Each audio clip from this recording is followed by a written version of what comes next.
여러분들도 혹시 가족 때문에 황당한 일을 겪으신 적이 있으신가요? 살다 보면 남들한테 말도 못하고 속앓이 하는 일들은 다들 한 번쯤은 있으실 거라 생각합니다. 저도 겪어보니 가장 속 썩이는 건 남이 아니라 가족이다 싶더라고요. 가족이다 보니 연을 쉽게 끊어낼 수도 없는데 섭섭한 일은 더 많다 보니 가족 간의 관계를 잘 유지하는 것도 쉬운 일은 아닌 것 같아요. 저도 그런 고민이 있었어요. 가족들 때문에 속 터지고 황당한 일을 겪었는데도 내 얼굴에 침 뱉기 같아서 어디 가서 말도 못했거든요. 그래서 오늘 이렇게 익명의 자리를 빌려 제가 겪었던 이야기를 전해볼까 합니다.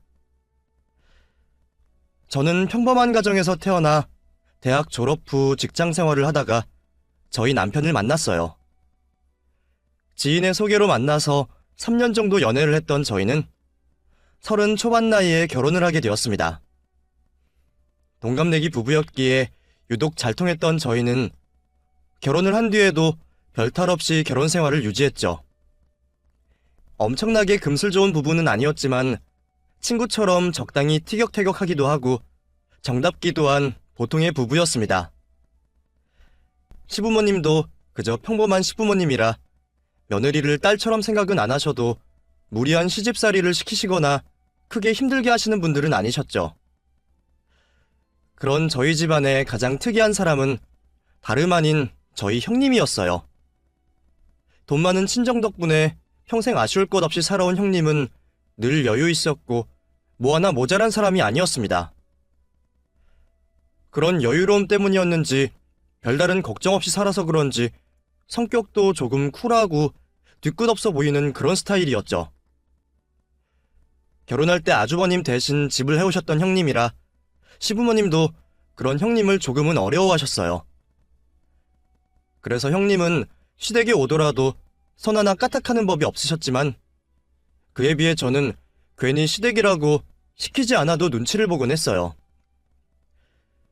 저는 시집 올 때 크게 해온 것도 없었고 형님처럼 친정이 넉넉한 편도 아니라서 손 하나 까딱 안 할 수가 없었거든요.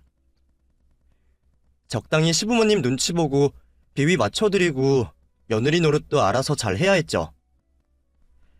그래서 가끔 보면 쉬는 형님 대신 혼자 일하는 제가 시댁 도우미로 온 건지 며느리인지 싶었지만 돈으로 며느리돌이 하시는 형님과 달리 저는 몸으로 때워야 한다 생각했어요.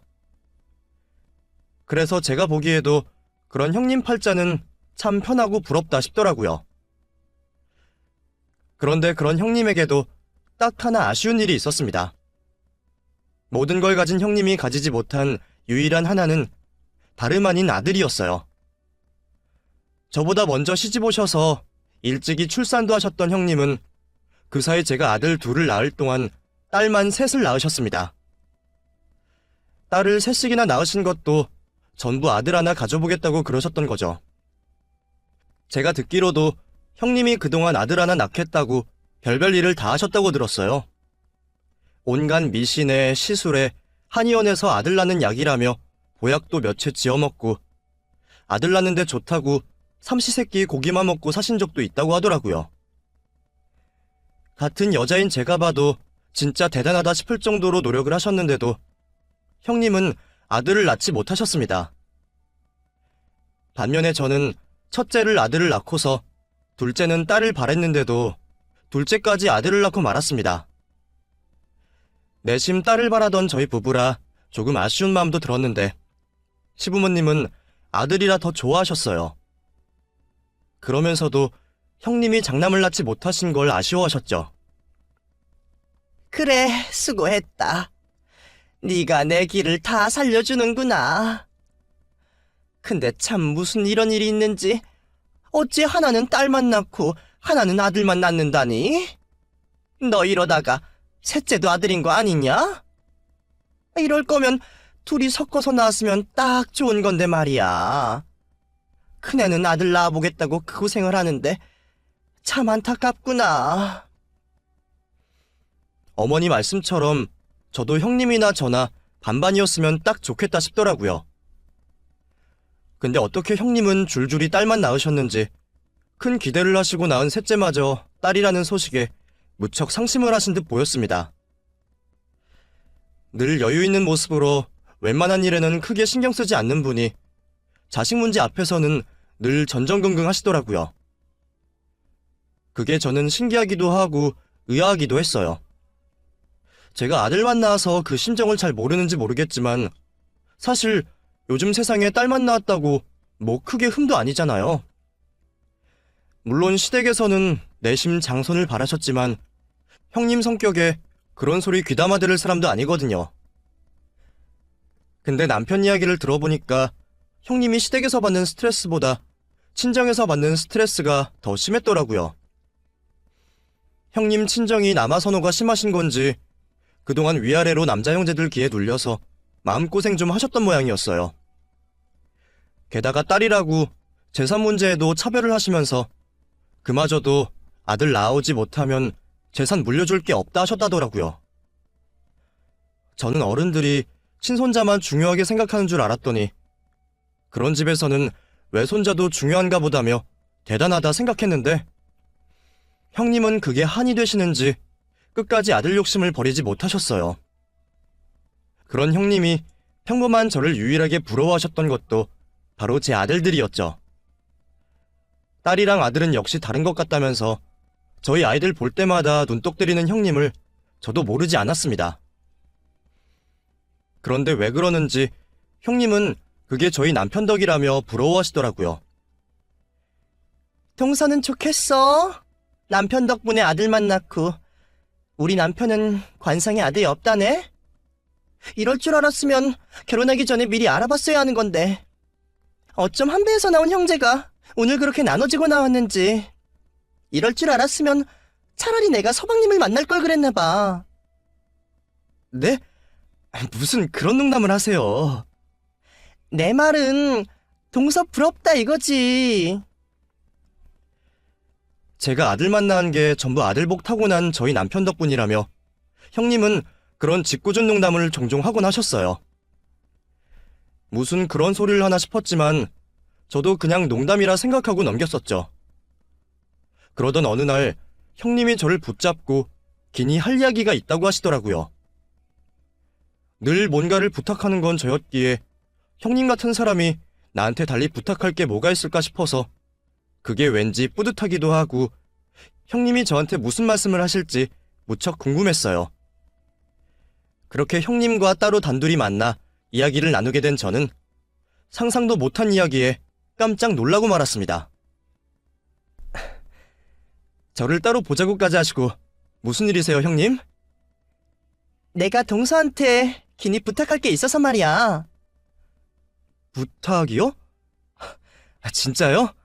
살다 보니 형님이 저한테 부탁 같은 걸 하시는 날도 오네요. 서로 돕고 사는 게 동서지간 아니겠어? 그래서 내가 부탁하면 들어는 줄 거야? 글쎄요. 제가 들어드릴 수는 있는 거예요? 형님처럼 아쉬울 거 없으신 분이 저한테 따로 부탁하실 게 뭐가 있나 싶어서요. 있지. 그러니까 동서한테 굳이 부탁을 하는 거겠지. 그리고 이건 동서밖에 못 해주는 일이야. 어때?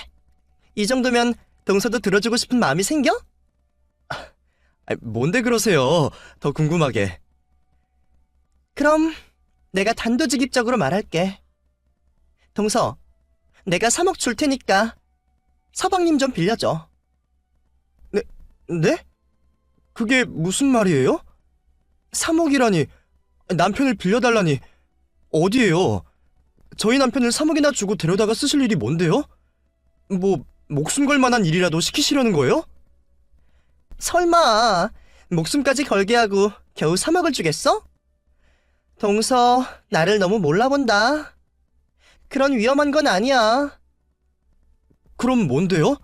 3억이나 주고 시키실 일이. 내가 뭐 때문에 스트레스 받는지는 동서도 잘 알지? 그리고 내가 동서 부러워하는 것도. 나 꼭 아들 낳아야 해. 그러니까 서방님 좀 빌려줘. 얼굴색 하나 바뀌지 않고 하는 형님의 말에 저는 너무 놀라서 어버버거리며 대꾸도 제대로 하지 못했습니다. 3억이나 주면서 남편을 빌려달라 그러더니 아들을 낳기 위해 내 남편이 필요하다는 게 무슨 말인가 싶더라고요. 무슨 헛소리인가 싶었던 제 표정을 보더니 형님이 저를 이해시키기 위해 더 설명을 하셨지만 그 설명 역시 제가 받아들일 수는 없었습니다. 그냥 씨앗 좀 빌려달라는 거지. 나 마지막 기회로 인공수정이라도 할 생각이야. 서방님은 그때 필요한 거고. 우리 남편은 무슨 일인지 아들을 못 가져. 근데 서방님은 다르잖아? 이게 무슨 해괴한 소리인 건지 저는 형님이 제정신으로 하는 말인가 의심부터 들었습니다. 아들 가지겠다고 딸만 셋씩이나 낳으면 애 낳는 건 알겠다지만 아무리 아들을 갖고 싶다고 자기 시동생한테 그런 부탁을 하는 사람이 어디 있겠어요? 정자은행 같은 것도 있고 모르는 사람들 정자로 임신도 한다고 하니 저희더러 정자만 빌려달라고 하는 건 괜찮다고 생각하는 건지 몰라도 저는 도저히 그 말을 받아들일 수 없었습니다. 차라리 남이면 낫지 저희 남편 정자 빌려서 형님이 임신을 하시면 그게 저희 애인지 시조카인지 분간이나 가냐는 말이죠.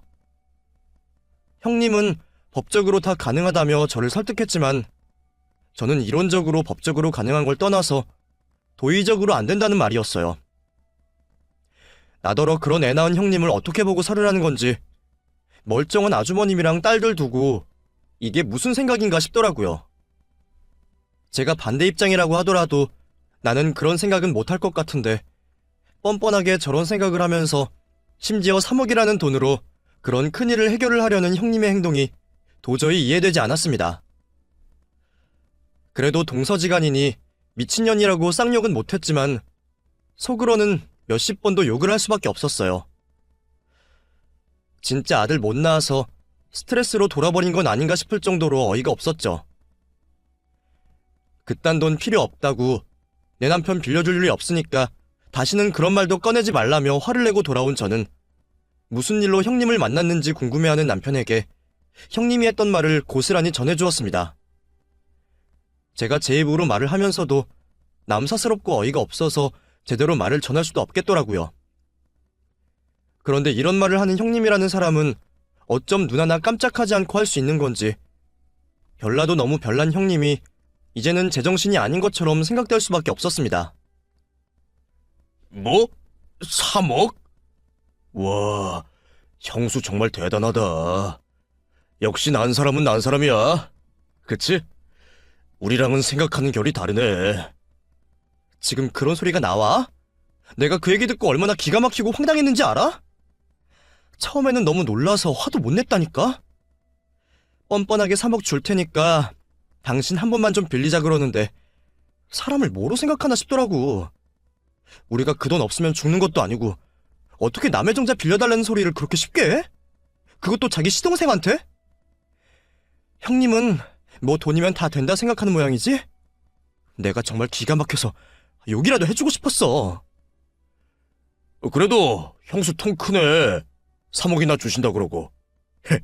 에이, 그 정도면 그냥 한다 그러지 그랬어. 한 번에 3억을 벌 수 있는데. 와, 3억이면 그게 얼마냐?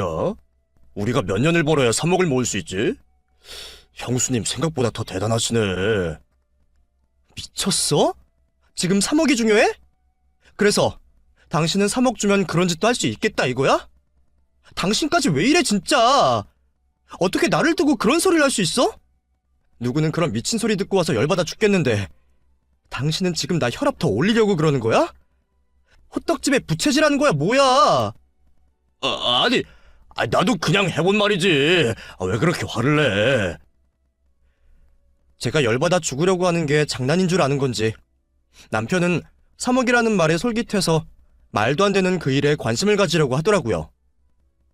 어차피 형제끼리인데 뭐 어떠냐면서 말이죠. 적어도 남편은 내 편을 들 줄 알았는데 돈 앞이라 그런지 그런 정신 나간 이야기에 맞장구를 친다는 게 너무 어이없었습니다. 당신 혹시라도 그 얘기에 관심 가지고 솔깃할 생각 하지도 마. 그런 일 앞으로 입에 올리기만 해도 나 가만히 안 있을 거야. 만에 하나라도 나 몰래 그런 짓 하면 어떻게 될지 알지? 나 우리 애들 데리고 이혼할 거니까 적당히 해. 나도 그냥 농담이라니까 그러네. 화 풀어, 여보. 남편도 농담이라고는 했지만 저는 그런 농담을 듣는 것조차 불쾌했어요. 그래서 혹시나 그런 일이 있으면 이혼할 거라고 엄포까지 놓았죠. 얼마나 화가 났는지 저는 그 일로 괜히 남편과 일주일 동안 냉전 상태를 유지할 수밖에 없었습니다. 그게 다 미친 형님 때문이라는 생각에 당연히 형님에게 원망이 들었던 저는 아무리 생각해도 형님을 이해할 수 없어 그 일로 형님과 더 멀어지며 거리를 둘 수밖에 없었습니다. 어쩔 수 없이 시댁에서는 마주쳐야 했지만 제가 일부러 둘이 있는 자리를 피해버리고 형님과 따로 말도 안 섞었거든요. 그런데 2년 뒤 형님이 갑자기 시댁에 좋은 소식을 들고 왔습니다. 이제 정말 마지막 기회라며 임신을 하셨다고 하더라고요. 아무리 돈 많고 여유도 있다 그래도 어떻게 자식 넷을 낳아 기르나 싶은데 아들을 낳겠다는 각오가 대단한 건지 겁도 없이 넷째를 임신한 형님이셨습니다. 그러다가 이번에도 딸이면 어쩌려고 그러나 싶은데 무슨 이유인지 몰라도 형님은 아직 태어나지도 않은 그 아이가 아들일 거라 확신을 하시더라고요. 이번에는 분명 아들이야. 정말 확실해. 병원에서 확인받기 전부터 아들이라 확정하는 형님을 보며 저는 의아했지만 그만큼 간절해서 그런가 보다 생각하며 대수롭지 않게 생각했습니다. 그리고 얼마 뒤 저는 출산을 했다는 형님 소식에 인사를 하러 병원으로 향하게 되었습니다. 시부모님은 새벽부터 달려가 계신 탓에 아침에 이야기를 들은 제가 더 늦장을 부릴 수가 없었어요. 저는 당연히 남편과 함께 병원으로 가려고 생각했죠. 근데 이놈의 남편은 같이 가자는 말을 들어놓고도 연락이 되지 않는 겁니다. 친정일도 아니고 시댁일에 그것도 제가 껄끄럽게 생각하는 형님의 출산 축하 자리에 간다는데도 저를 혼자 보내려는 건지 연락도 안 되고 기척도 없는 남편 때문에 저는 출발 전부터 이미 기분이 상한 상태였어요. 하지만 연락이 안 되는 남편을 하염없이 기다릴 수도 없었기에 저는 혼자서라도 병원으로 향할 수밖에 없었습니다. 임신 초기부터 아들일 거라고 확신을 하고서 임신 기간 내내 무조건 아들이라며 말하던 형님의 예상이 맞았을지 저도 무척 궁금했어요. 형님이 아들을 낳던 딸을 낳던 제가 상관할 일은 아니지만 같은 엄마 입장에서는 만약 이번에 막내가 아들이 아니라면 형님도 더 이상 임신은 어려우실 텐데 싶어서 신경이 쓰였습니다. 게다가 또 아들 출산에 실패해서 몇 년 전 그때처럼 저한테 이상한 요구를 한다면 그것도 그것대로 곤란하다 싶어 차라리 아들이기를 바라야겠다 싶었죠.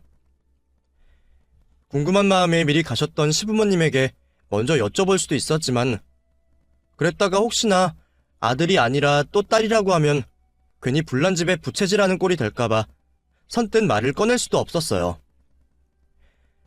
어차피 가면 알게 될 거다 싶어 저는 서둘러 발걸음을 옮겼습니다. 늘 고급으로만 입고 먹는 형님 취향에 맞는 선물이 뭘까 적당하게 고르다 보니 시간이 훌쩍 지났더라고요. 그러는 와중에도 여전히 전화 한 통 없는 남편 때문에 또 화가 치밀었지만 남편과 싸우는 건 집에 돌아가서 하기로 하고 오늘은 형님의 출산을 충분히 축하하려 했습니다. 그렇게 저는 백화점에서 거금 주고 산 과일 바구니를 들고 병원으로 향했습니다.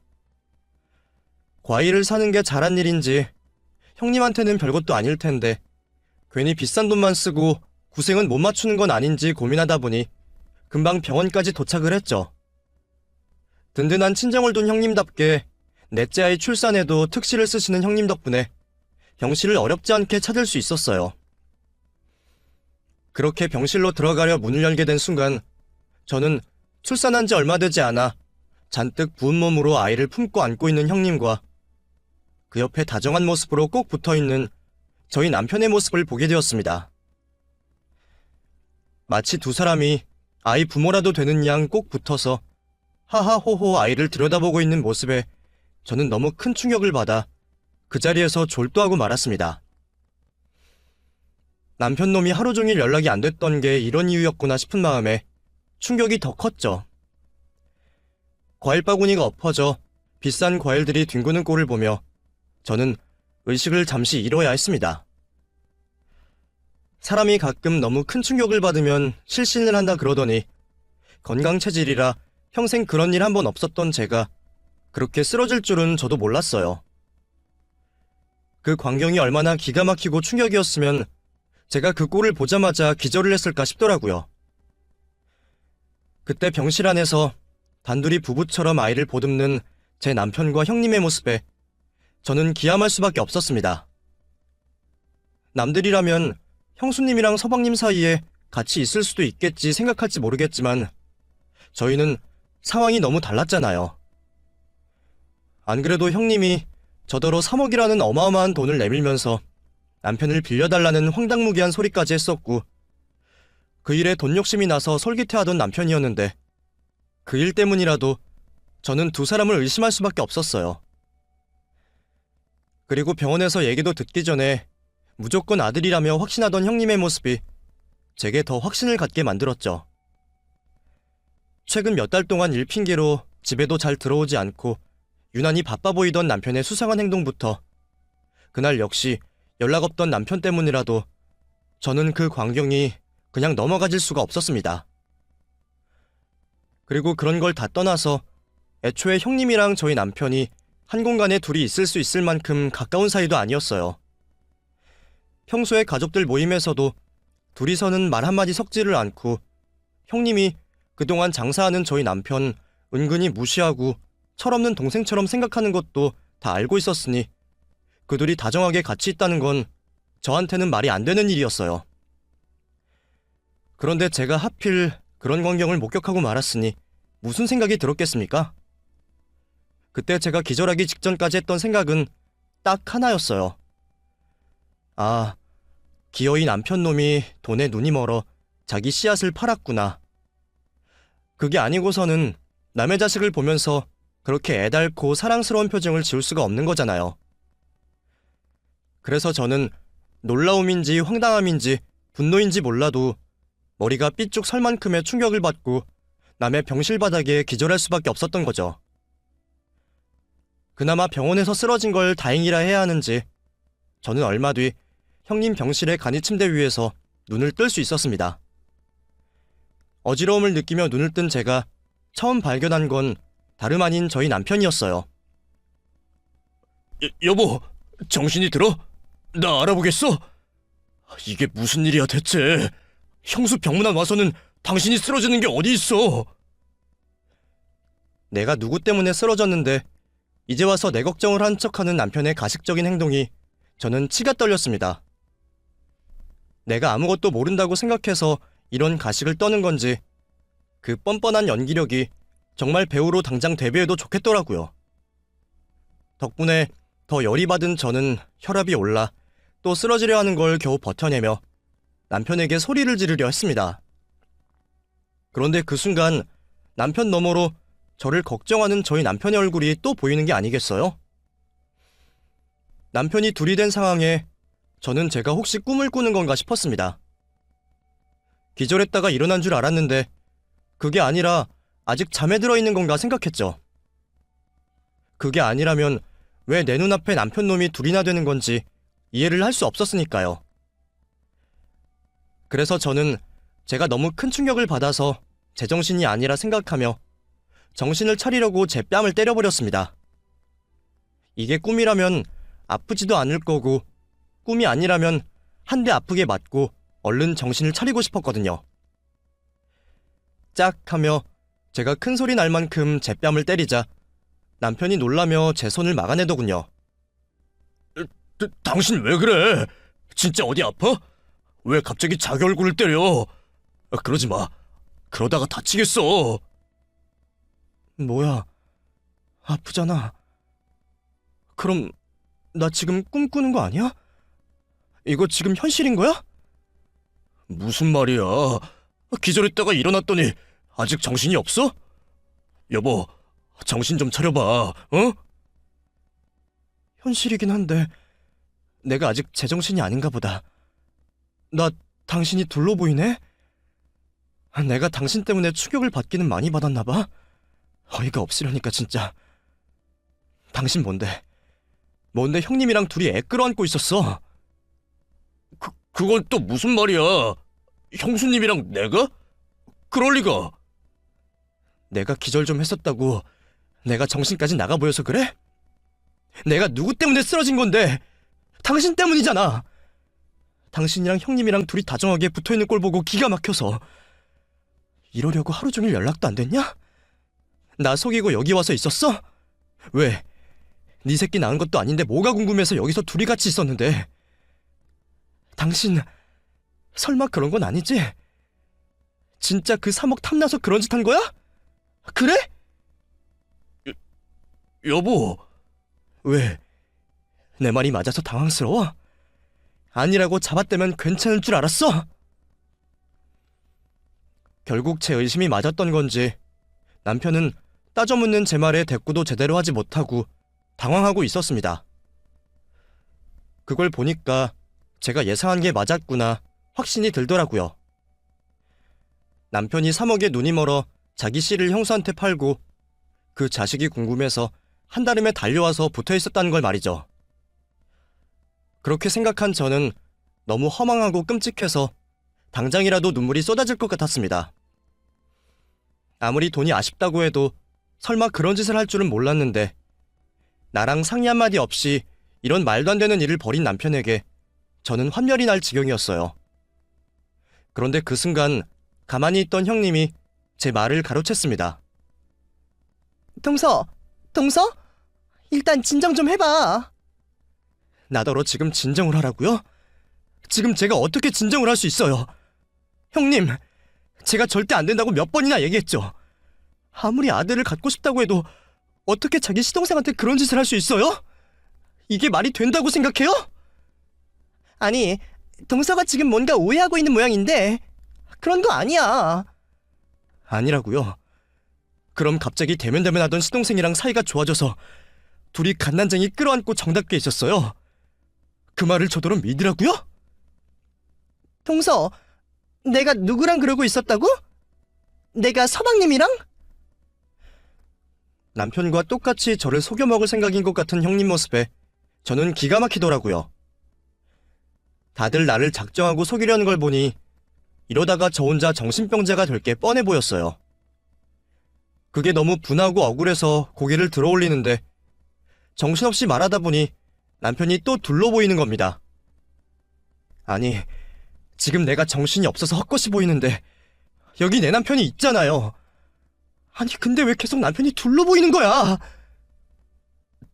재수씨, 그거 동식이 아니고 저예요. 내가 남편을 두 명으로 착각해서 보고 있다고 생각하고 있는데 갑자기 뒤에 서 있던 남편이 저더러 재수씨라고 하는 겁니다. 그 말에 저는 내가 헛것을 보고 있는 건 아니구나 싶었어요. 그런데 생각해보니 그 말이 더 어이가 없더라고요. 아주버님이 왜 저희 남편이랑 똑같이 생긴 건지 이게 무슨 상황인가 싶었죠. 아주버님? 동서, 나랑 같이 있던 사람 우리 남편이었어. 아까 동서가 병실 문 열고 들어왔을 때도 나랑 남편이랑 둘이 있었는데 동서가 갑자기 들어오자마자 피칸이 쓰러지더라고. 아무래도 동서가 우리 남편 보고 놀란 모양인데 우리도 얼마나 놀랐는지 몰라. 남편... 그럼 진짜 저희 남편 똑 닮은 저 사람이 아주버님이시라고요? 어떡해요?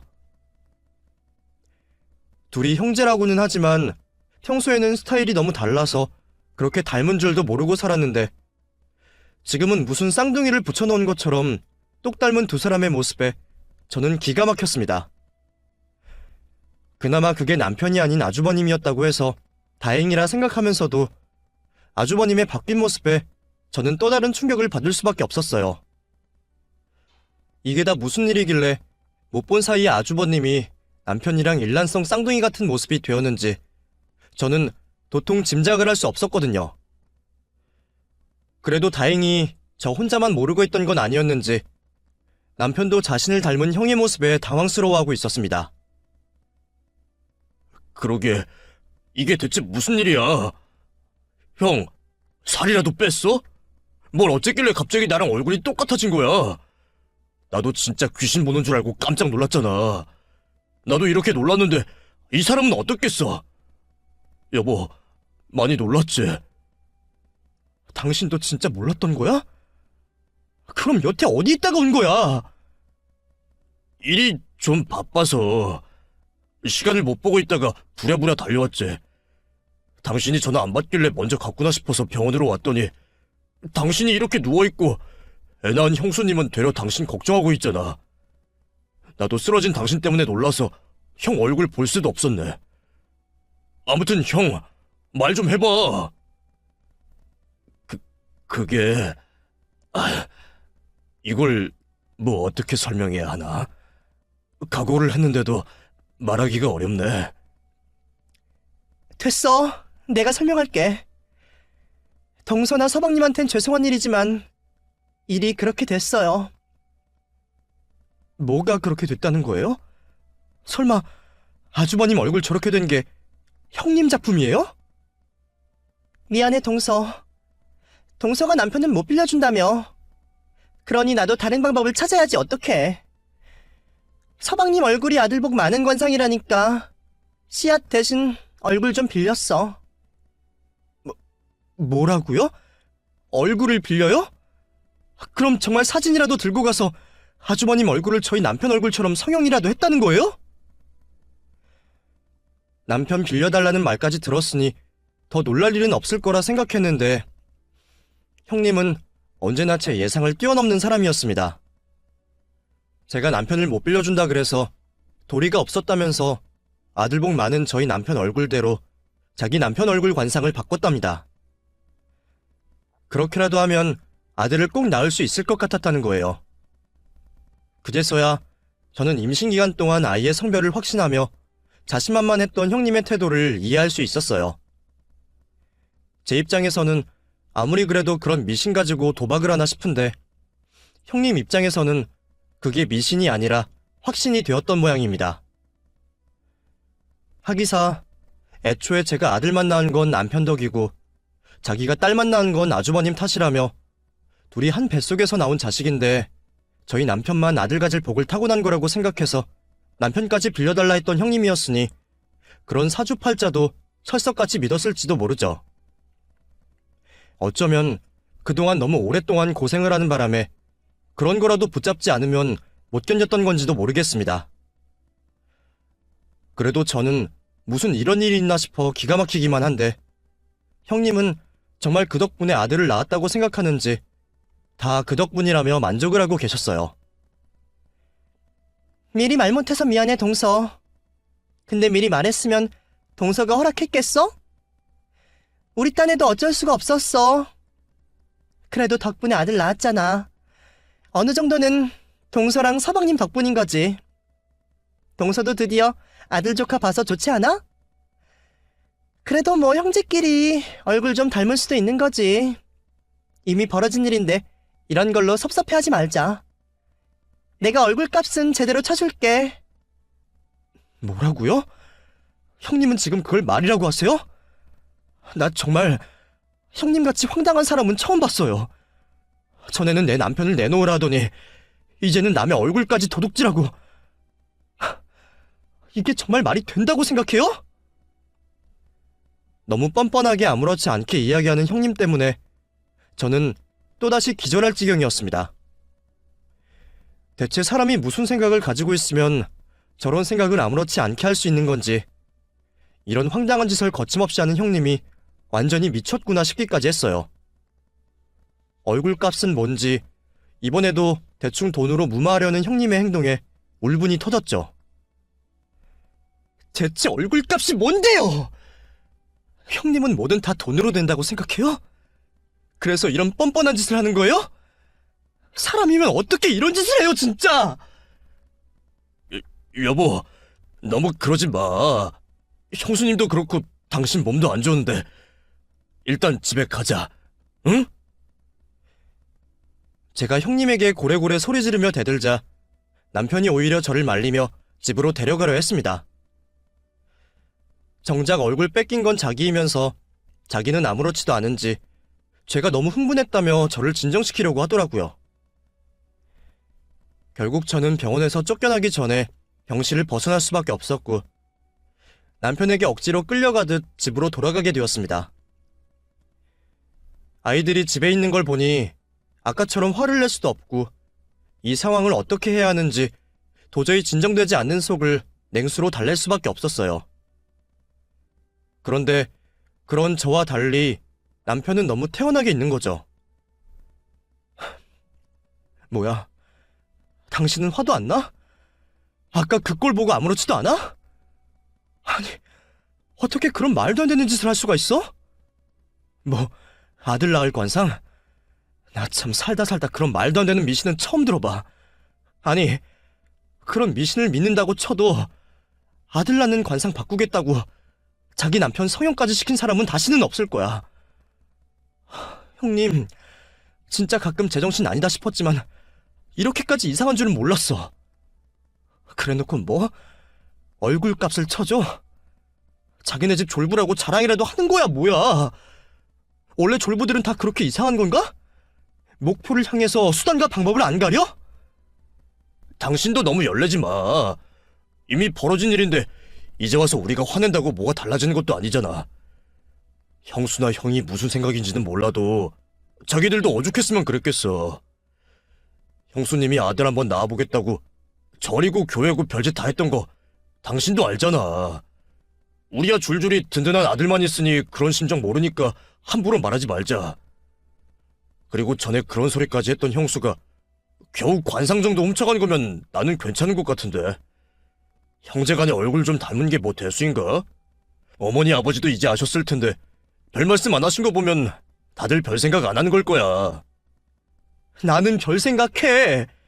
당신이랑 똑같은 얼굴 가진 아주버님 쳐다봐야 하는 내 기분 당신이 알아? 내가 오죽 놀랐으면 아까 남의 병실에서 기절까지 했겠냐고. 당신은 대체 누구 남편이야? 당신 이번에도 또 형님 편이야? 왜? 형님이 말한 그 얼굴값 받고 싶은 모양이지? 그래? 아니 뭐 이왕 이렇게 된 거 사례라도 받으면 좋지 않아? 내 얼굴인데 내가 얼굴값 좀 받으면 뭐 어때? 당신 진심이야? 얼굴 뺏긴 걸로도 모자라서 그 돈 진짜 받으려고 그래? 여보, 우리 너무 심각하게 살지 말자. 세상 살다 보면 별별 일 다 있는데 목숨값도 아니고 얼굴값이 뭐 어때서 그래? 당신 왜 그래? 갑자기 사람이 왜 이렇게 돈 욕심이 많아졌어? 내가 뭘? 돈 싫어하는 사람이 어디 있나? 준다는데 뭐하러 안 받아? 그렇다고 자존심도 없이 그걸 받아? 당신 원래 돈 욕심 많은 사람도 아니잖아. 근데 왜 그러는 거야 진짜? 돈 그렇게 필요하면 내가 줄게. 얼만데? 얼마가 필요한데? 아유, 됐어. 당신은 무슨 돈이 있다고? 그래. 당신 무슨 말인지 알겠어. 그 돈 안 받을 테니까 화 풀어, 응? 그래도 이미 엎어진 물인데 우리가 열낸다고 좋을 것도 없잖아. 그냥 불쌍한 처지 이해해주고 말자. 그렇게 싫으면 형수 안 보고 살면 되지 뭐. 남편이 그렇게 수습해서 겨우 마음을 풀기는 했지만 저는 또 기분이 상할 수밖에 없었습니다. 별 말씀 없으시던 시부모님마저도 형님 편을 드셨거든요. 어머니, 이건 정말 아니지 않나요? 이대로 넘어가실 거예요? 그래, 둘째 네 심정은 이해한다. 우리도 걔 얼굴 보고 얼마나 놀랐다고. 근데 걔들도 오죽하면 그랬겠냐. 그동안 나 때문에 큰애 고생이 얼마나 많았어. 하물며 친정에서도 아들 못 낳았다고 그런 수모를 겪었는데 걔가 얼마나 아들을 갖고 싶었으면 그랬겠어. 그러니까 기막혀도 우리가 조금 이해해주자. 그래도 덕분에 좋은 소식 있었잖니, 어? 남편이나 시부모님들이나 왜 다들 이 일을 아무렇지 않게 생각하시는 건지 이해가 되지 않았어요. 정말 내가 속이 좁아서 이러는 건가 생각할 정도였죠. 남편 말대로 제가 열을 낸다고 이제 와서 상황을 돌이킬 수 있는 것도 아니고 못 본 꼴이 되는 것도 아니지만 왠지 모를 찝찝함이 남을 수밖에 없었습니다. 그런데 그런 제 속은 아무도 몰라주는 건지 다른 식구들은 전부 형님이 낳은 늦둥이 아들 소식에 행복한 웃음만 짓고 있었어요. 심지어 요즘 세상에 백일잔치를 누가 한다는 건지 시댁 식구들 다 불러 백일잔치까지 벌이더라고요.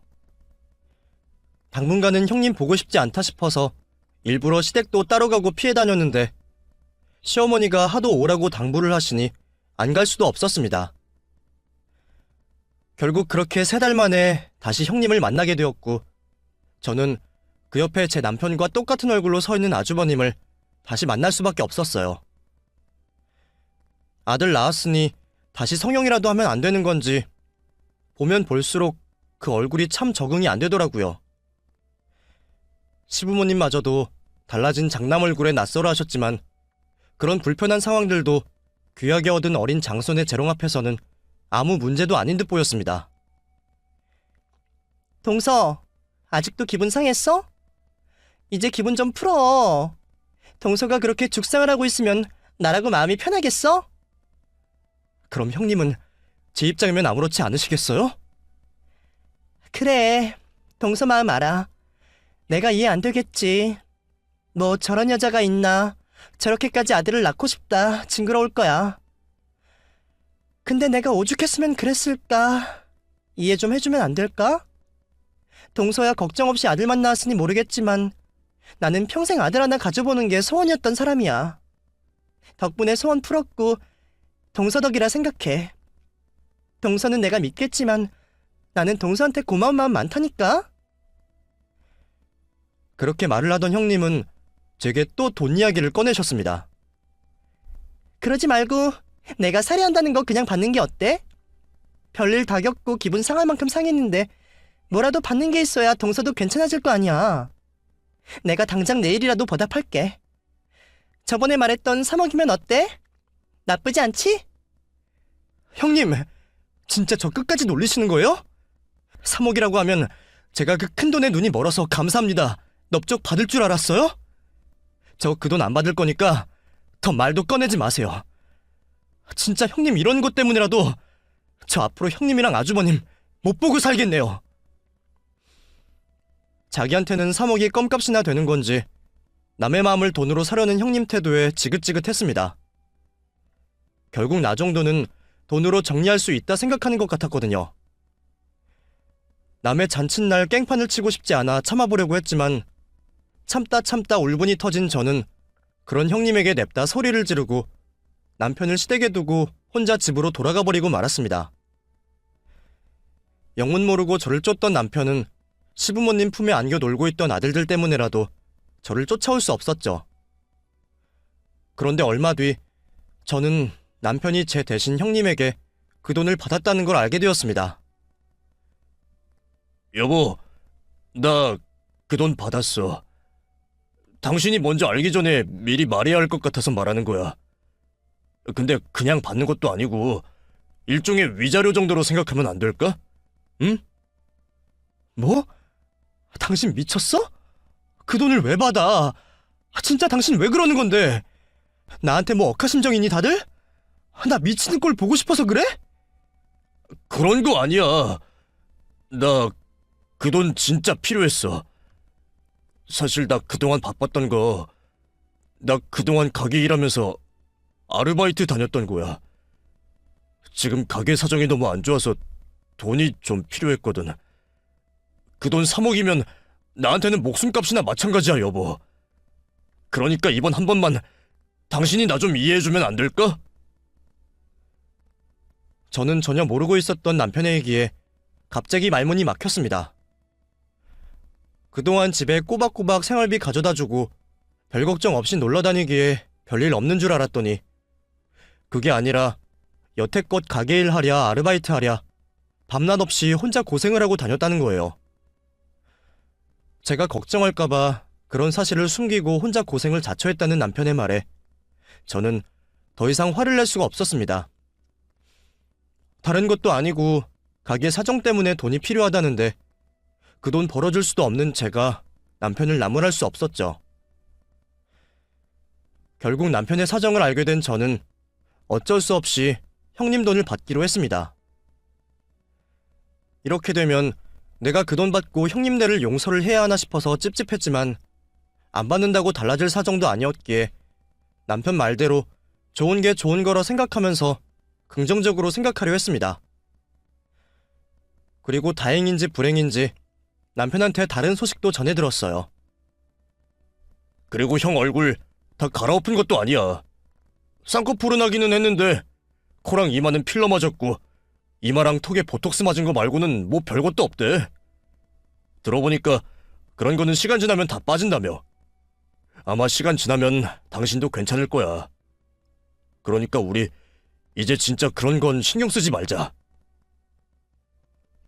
애초에 기분 나빴던 건 똑 닮은 아주머님 얼굴보다 그런 행동을 한 형님 때문이었지만 대가까지 받은 이상 저도 더는 형님을 나무랄 수 없었어요. 남편 말대로 시간이 지나면 제 화도 가라앉고 언젠가 형님을 이해할 수 있는 날이 오지 않겠냐 생각하며 당장은 저희 식구들과 남편만 생각하기로 했죠. 그렇게 남편은 형님에게 받은 돈으로 상황을 해결했고 덕분에 저희 가족에게도 여유가 생겼습니다. 남편 상황이 그렇게 어려운 줄 몰랐지만 덕분에 직원도 쓰고 집에 오래 붙어있는 남편을 보니 돈을 받기를 잘했다 싶더라고요. 돈이야 빌려달라고 할 수도 있는 거지만 저희도 괜히 빚지는 것보다는 그 편이 나았으니까요. 그래서 저도 남편 말대로 긍정적으로 생각하기로 했습니다. 그 후로 다행인 건지 남편의 사업은 별 무리 없이 잘 해결되어 갔습니다. 물론 한동안 형님과 아주버님 보는 일은 여전히 껄끄러웠지만 1, 2년쯤 지나니 전보다는 낫더라고요. 마음을 내려놓아서 그런지 이해해보려고 노력을 한 덕분인지 이제는 형님이 왜 그렇게까지 했었을까 조금은 이해할 수 있을 것 같았습니다. 생각해보면 형님도 아주 나쁜 마음을 먹고 그런 건 아닐 거라 생각해요. 제가 그 입장이 안 되어봤으니 형님 심정을 다 알 수도 없는 거고 사람이 벼랑 끝에 몰리면 이상한 생각을 하기 마련이니까 가족 간의 그 정도 치부는 이해해야 한다 싶더라고요. 언젠가 저도 벼랑에 몰려 무슨 짓을 할지 모르지만 그때는 형님이 제 사정을 봐주시는 날이 오겠죠. 남들 보시기에는 개판이다 싶어도 식구들끼리는 허물을 덮어주는 거니까요. 그래서 저도 그렇게 생각하며 살기로 마음먹었습니다. 어쩌면 그렇게 미운하고나 이해할 수밖에 없는 게 가족이 아닐까 싶기도 하네요.